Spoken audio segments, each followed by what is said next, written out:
इनसे 100 गुना लंबाई मेरे प्रश्नों की ना हो। ये हमारे कार्यों की विविधता देख लें।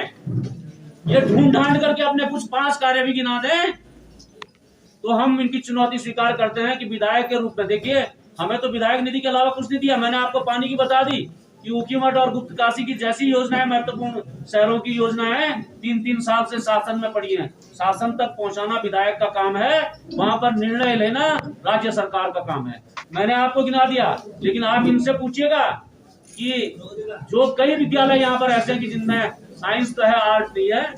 अरे तुमने मेरे कमसाल के साथ धोखा किया, मेरे आपके बावई के साथ धोखा किया। तुम्हारे विधायक अगर बहुत होशियार थे, तुम्हारी सरकार थी, तुम अपने यहाँ तो ठीक कर लेते। देखिए, ये निकम्मी, नकारा, अविवेकशील सरकार, जिनको काम नाम की कोई चीज नहीं आती है, होती तो इनको काम तो आता ही नहीं था।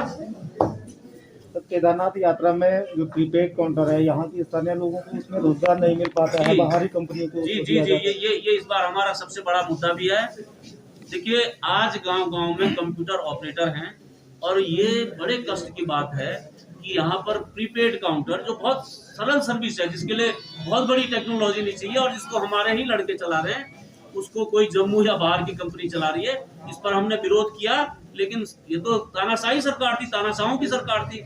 मुझे तो ये भी बताया गया है कि जो उसके मालिक हैं वो भारतीय जनता पार्टी के कोई पदाधिकारी भी हैं। उनका कोई मुझे एक दिन स्टेटस दिखा रहा था, तो भारतीय जनता पार्टी ने अपने लोगों को खुली छूट के लिए जम्मू से यहाँ भेजा है। तो इसका हम हमेशा विरोध करते रहे और हमारी सरकार जैसी बनेगी, हम सरकार से निवेदन करेंगे कि इसको स्थानीय लोगों के द्वारा चलाया जाए। सर, अभी भी भले आप कई बार स्पष्ट कर चुके हैं, लेकिन उसके बावजूद भी जो विपक्ष के लोग हैं, खासकर भाजपा, ये मुद्दा उठा रही है कि आप विधायक निधि खर्च नहीं कर पाए। देखिए, अंधे को तो हमेशा हरा ही हरा दिखता है। हमने कहा नहीं, उनके भारतीय जनता पार्टी के अध्यक्ष ने तो चंदा इकट्ठा करा राम मंदिर के लिए और हमने उसके गांव में हनुमान मंदिर बना दिया। आपको हम जल्दी फोटो भेजेंगे। और भारतीय जनता पार्टी की जो कैंडिडेट है, आप जाकर के देखिए, जिस स्कूल की वो प्रधानाचार्य थी, उस स्कूल को भी हमने कक्ष के लिए दिया है। और आप लोगों को अगर कुछ देखना है तो ये कागजों में, और सीडीओ ऑफिस से आप सीडीओ से पूछिए। देखिए ऐसा है कि पब्लिक संतुष्ट करने का सत्य है।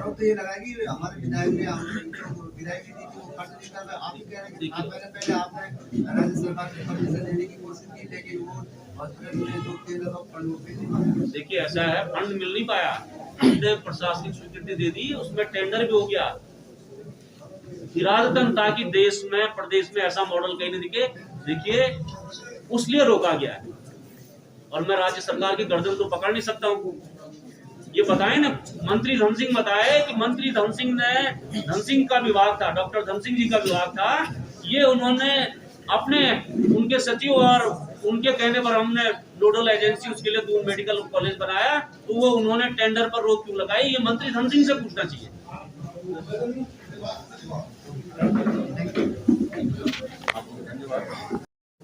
केंद्रीय विद्यालय की जमीन पहले, आप लोग ताजुब करेंगे, वो माध्यमिक शिक्षा परिषद के नाम पर चली गई थी, जबकि केंद्रीय विद्यालय संगठन के नाम पर जानी चाहिए थी। तो मैंने सबसे कहा है, खत्री जी है यहाँ, सबसे पहले खत्री जी, मैंने विधायक बनने के बाद ही वो जमीन का मामला सुटाया। उसके ऊपर एक तार लाइन जाती थी, उस तार लाइन को मैंने विधायक निधि से अपने बदला है, और एक नलकूप की लाइन जाती थी, उसके पास से उसको बदलाया है। और ये बड़े अफसोस की बात है। देखिए, इससे बड़ा अफसोस उत्तराखंड के लिए क्या होता है कि डबल इंजन की बात करते हैं। ये केंद्र में 3 साल भारतीय जनता पार्टी की सरकार में केंद्र में शिक्षा मंत्री उत्तराखंड के निवासी पूर्व मुख्यमंत्री डॉक्टर निशंक रहे, लेकिन उत्तराखंड में एक भी केंद्रीय विद्यालय नहीं खुला। हमारी 3 साल से फाइल केंद्रीय विद्यालय संगठन और गवर्नमेंट ऑफ इंडिया में लंबित है।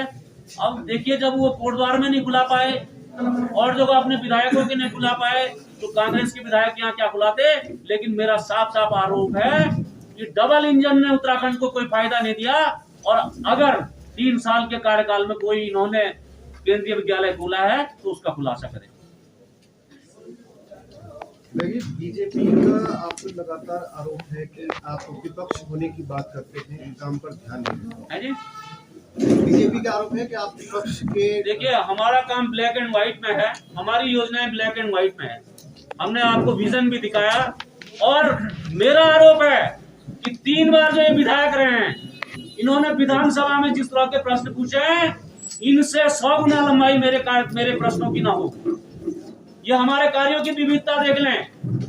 ये ढूंढ ढांड करके अपने कुछ 5 कार्य भी गिना दें तो हम इनकी चुनौती स्वीकार करते हैं कि विधायक के रूप में। देखिए, हमें तो विधायक निधि के अलावा कुछ नहीं दिया। मैंने आपको पानी की बता दी कि ऊखीमठ और गुप्तकाशी की जैसी योजनाएं महत्वपूर्ण शहरों की योजनाएं 3-3 साल से शासन में पड़ी हैं। शासन तक पहुंचाना विधायक का काम है, वहां पर निर्णय लेना राज्य सरकार का काम है।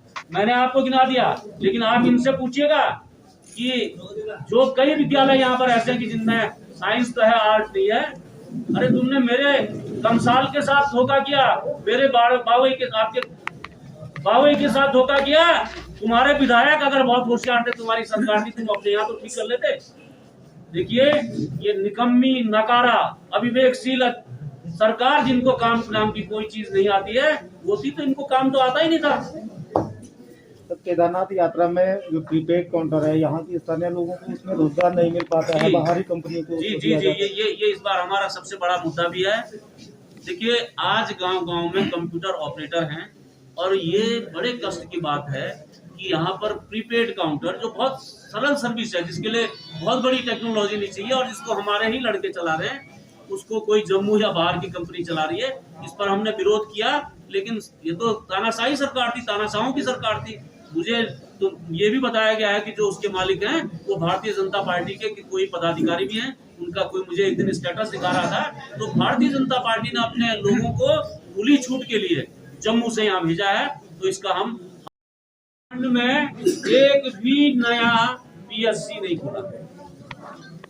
और बड़े अफसोस की बात है कि त्रिजुगी नारायण में लगभग 60-65 दिन आंदोलन चला, जिसमें माननीय मंत्री जी भी आए और मंत्री जी आश्वासन दे करके चले गए। लेकिन मैं त्रिजुगी नारायण की बात ना करूं, मैं पूरे प्रदेश की बात करता हूं और दावे के साथ कहता हूं कि 5 साल की सरकार में एक भी अस्पताल नहीं खुला, एक भी स्कूल नहीं खुला, एक भी नया स्कूल उच्चीकृत नहीं हुआ। मेरे यहाँ भी 2 स्कूलों के लिए, जो 2 हाई स्कूल को इंटरमीडिएट में उच्चीकृत करने की फाइल शासन में पड़ी है, जिसमें हाई स्कूल बाड़व और हाई स्कूल हमारा कालीगढ़, जहाँ के बच्चों को वास्तव में 10-10 किलोमीटर जाना पड़ता है। तो न केवल स्वास्थ्य के फील्ड में इस सरकार ने कुछ किया, बल्कि एजुकेशन में भी।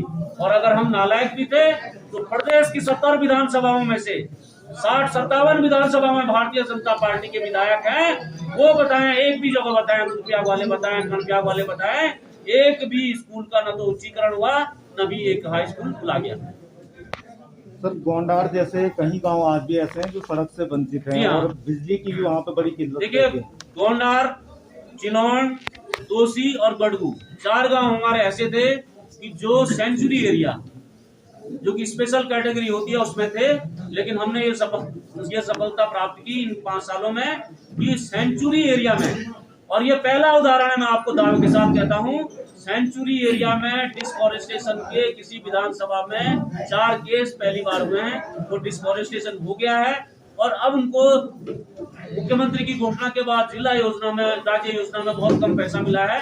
लेकिन हमारा वादा है कि इन 4 जगहों पे एक सड़क, उसमें चिलौन वाली जिला योजना में वो गलत चयन जिला योजना में किया गया, हम बार-बार उसको जिला योजना में रखने की करते गए।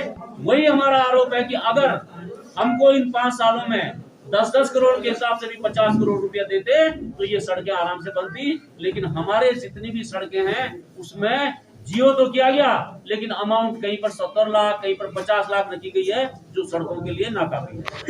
तो बहुत सारे लोग अभी भी ऐसे हैं जो राष्ट्रीय राजमार्ग से प्रभावित हुए हैं, उनका अधिग्रहण किया गया लेकिन उनको मुआवजा नहीं मिल पाया है। देखिए, राष्ट्रीय राजमार्ग का मुआवजा कुछ कारणों से अटका रहता है, हमारी लगातार बात होती है, लेकिन वहां पर मुआवजा देने की जो पद्धति है उसमें और जो नेशनल लेवल पे जो पॉलिसी है उसमें काफी अंतर है। उसमें हमारे विरोध के कई बार पत्र जाते हैं, लेकिन क्योंकि ये केंद्र सरकार का ज्यादा मामला है और ज्यादा मामला हमारे ट्रिब्यूनल में अटक जाते हैं, तो इन पर भी ये एक बड़ी परेशानी है। लेकिन ये एकीकृत व्यवस्था न होने के कारण ये परेशानी आ रही है। सर एक मामला है यहाँ पे केंद्रीय विद्यालय की जमीन पिछले कई सालों से अधिग्रहण कर रखी है 165 जी केंद्रीय हाँ मैं इस बात को भी ये हमारी उपलब्धियों में है। केंद्रीय विद्यालय की जमीन पहले आप लोग ताजुब करेंगे वो माध्यमिक शिक्षा परिषद के नाम पर चली गई थी, जबकि केंद्रीय विद्यालय संगठन के नाम पर जानी चाहिए थी। तो मैंने सबसे कहा है, खत्री जी है यहाँ, सबसे पहले खत्री जी ठीक है, मैंने विधायक बनने के बाद ही वो जमीन का मामला सुटाया।